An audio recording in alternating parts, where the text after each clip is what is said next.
In today's video, I'm going to teach you how to design in Canva. We'll walk through the basic flow from opening Canva all the way to customizing your own design. This is perfect if you're a beginner or if you have opened Canva before and weren't quite sure what to do next. First, open Canva in your browser and log into your account. On the home page, you'll see a lot of options, but the main thing to look for is the Create button. This is usually at the top right of the screen. Go ahead and click on Create. This is your starting point for any new design. When you click it, Canva will show you different design formats, like presentations, social media posts, documents, and more. Choosing the right format at the start helps make sure your design is the right size for where you'll use it later.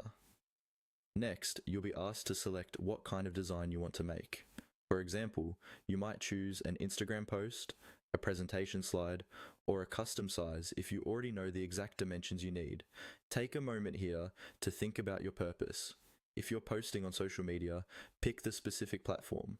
If you're creating something to print, like a flyer or poster, choose one of those options instead. Once you've decided, click on that option to open a blank design canvas. When your canvas opens, Canva will give you two main paths. You can choose a template, or you can build your own design from scratch by adding elements and text. If you're new, templates are incredibly helpful. On the left side, you'll see a panel with ready-made layouts.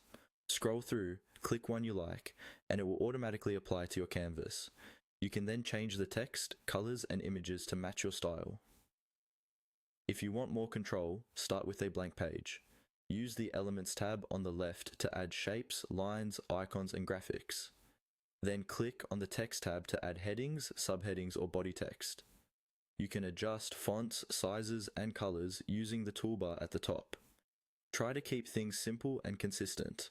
Limit your fonts to one or two styles and stick to a small color palette. Finally, take some time to explore tools.